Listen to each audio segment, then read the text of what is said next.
এই পৃথিবী ছেড়ে হুট করে আমি একদিন গোরস্থানে ৩.৫ হাত জায়গা করে নিব।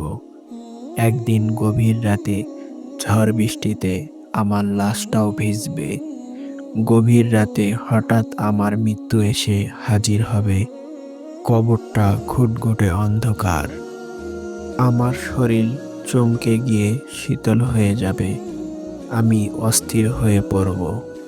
সেদিন আমার চোখ দিয়ে অশ্রু গড়িয়ে গড়িয়ে বের হতে থাকবে, কারণ আমি বুঝতে পেরে যাব আমার সময় শেষ। আমার শরীর ঘেমে যাবে, মৃত্যুর তীব্র যন্ত্রণায় রুহটা ছটফট করতে থাকবে।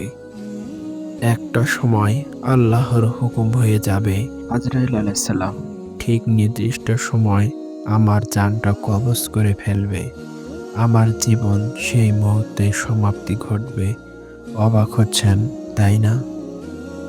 এটা শুধু আমার সাথেই না, তোমার সাথেও হবে।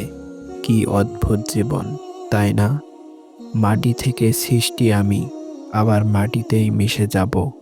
মানুষ মরে না, মরে যায় আমাদের দেহটা।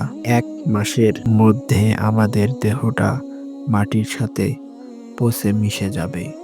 অথচ আমি, তুমি রূপ সৌন্দর্য নিয়ে কতই না অহংকার আর গর্ব করছিলাম। আমার এই দেহ পচে যাবে, রয়ে যাবে আমার ব্যবহার, রয়ে যাবে আমার ব্যক্তিত্ব। এমনভাবে জীবনের শেষ যাত্রা নির্বাহ করব, যেন মনে হয় মানুষের মাঝে বেঁচে আছি।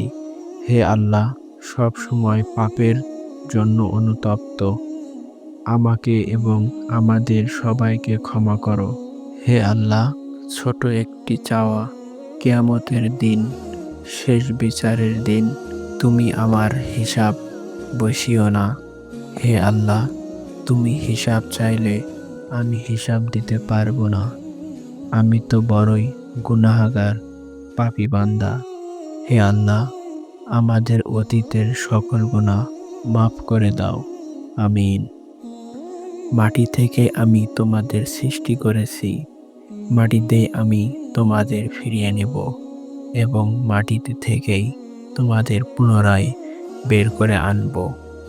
এই ভিডিওটি যদি আপনাদের ভালো লেগে থাকে, আমাদের চ্যানেলটি সাবস্ক্রাইব করে পাশে থাকবেন এবং আমাদের চ্যানেলের অন্য ভিডিওগুলো দেখলে ইনশাআল্লাহ আপনাদের ভালো লাগবে।